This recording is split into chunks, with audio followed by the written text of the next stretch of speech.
Subscribe now and press the bell icon. Never miss an update. और भाई लोग क्या हाल है भाई।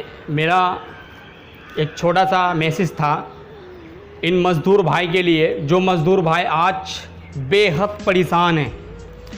आज के दौर में इस लॉकडाउन में मज़दूर से ज़्यादा प्रॉब्लम में और परेशानी में कोई भी नहीं है।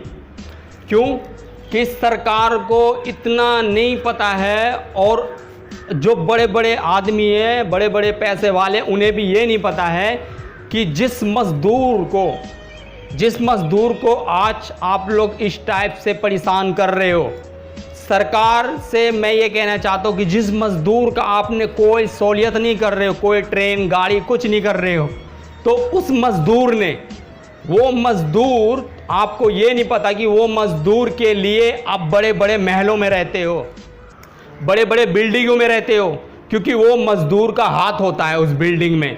जिस बिल्डिंग में आप रहते हो स्थान से, अच्छे से, उस बिल्डिंग में भी मज़दूर का हाथ होता है। जब जाके तुम्हारा बिल्डिंग खड़ा होता है, तुम्हारी मकान बनती है, जिस बिल्डिंग में रहते हो आप, उसमें मज़दूर का बहुत योगदान होता है, बहुत बड़ा योगदान होता है। जिस मज़दूर को आज सड़क में गाड़ी में कुछ लोहा मिल रहा है, पैदल चले, छोटे छोटे बच्चे लेकर के पैदल चल रहे हैं, जिस सड़क में चलते हो आप, जिस रोड में चलते हो, आपको ये नहीं पता वो रोड भी एक मज़दूर की वजह से ही बनता है। जिस बड़े बड़े गाड़ियों में, ट्रेन में, हर एक चीज़, किसी चीज़ को भी ले लो आप, किसी भी चीज़ को ले लो, अगर मज़दूर का हाथ नहीं लगता है, मज़दूर का उसमें योगदान नहीं होता है, तो कोई भी चीज़ सक्सेसफुल नहीं होती है। सबसे बड़ा योगदान होता है किसी बिल्डिंग को बनाने में मज़दूर का हाथ, किसी गाड़ी को बनाने में मज़दूर का हाथ, किसी भी चीज़ को ले लो आप, मज़दूर का उसमें हाथ होता ही होता है बनने में। अब सरकार को इतना नहीं दिख रहा है कि हम जिस मज़दूर की वजह से हम बड़े बड़े बंगलों में रहते हैं, बड़े बड़े महलों में रहते हैं, बड़े बड़े बिल्डिंगों में रहते हैं, बड़ी बड़ी गाड़ियों में घूमते हैं, एक मज़दूर की वजह से घूमते हैं। पर आज उस मज़दूर को इतना प्रॉब्लम करा जा रहा है, इतना मतलब परेशानी उठाया जा रहा है कि कोई भी नहीं देख रहा है।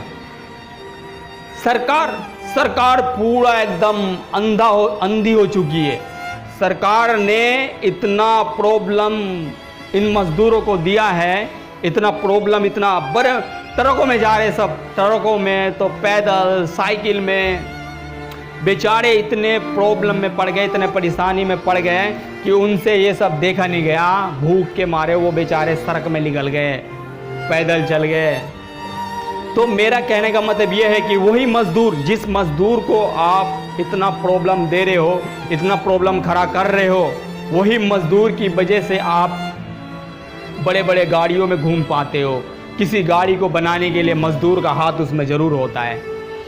ट्रेन, इतनी बड़ी बड़ी ट्रेन होती है, कोई भी चीज़ आप ले लीजिए कि एक मज़दूर के वजह से ही बन के तैयार हो पाता है, और वही मज़दूर आज इतना प्रॉब्लम में फंसा हुआ है कि उससे ज़्यादा कोई भी प्रॉब्लम में नहीं है। पैसे वाले का क्या है, पैसे वाले ने तो पैसा इकट्ठा कर रखा, अपना आराम से घर में बैठ के खा रहे हैं। वो ये नहीं कि भाई चल पैसा है अपने पास तो चलो किसी मज़दूर को दान कर दे या किसी मज़दूर को खिलाएं। ऐसे कितने पैसे वाले हैं जो अपने पैसों को ठाक लगा के रख रखा है, पर खर्च करने को तैयार नहीं है। ये पैसा वैसा सब कुछ यही रह जाएगा। किसी मज़दूर के लिए, किसी गरीब के लिए कुछ करोगे तो वही चीज़ काम आएगा आपको। फिर मैं यही कहना चाहता हूँ कि प्लीज़ मज़दूरों के ऊपर ध्यान दीजिए। सरकार से मैं कहना चाहता हूँ, इन गरीब लोगों के ऊपर ध्यान दीजिए। अगर ये गरीब नहीं होंगे तो फिर आपका कुछ भी तैयार, ना बिल्डिंग बनेगी, ना कोई मकान बनेगा। ये मज़दूर नहीं रहेंगे तो ना कोई गाड़ी बनेगी, ना कुछ बनेगा। ये मज़दूर से ही सब कुछ है। मज़दूर नहीं है तो आपका सब कुछ की सब कुछ ऐसे ही रह जाएगा। अभी बॉम्बे के अंदर से सारे मज़दूर निकल गए। आप बॉम्बे के अंदर काम करवा के दिखाओ, कहीं से भी मज़दूर चले जाएंगे, सब अपने अपने घर में बैठ जाएंगे। तो कोई भी काम को अच्छे से सक्सेसफुल करके देखो आपको कितना मेहनत करना पड़ता है और कितना प्रॉब्लम से सामना करना पड़ता है। बस यही आपसे विनती है। ये मेरा चैनल है नूरपुर वाइन्स के नाम से। सब्सक्राइब करें, घंटी को बजाएं, लाइक करें और शेयर करें ज़्यादा से ज़्यादा। धन्यवाद।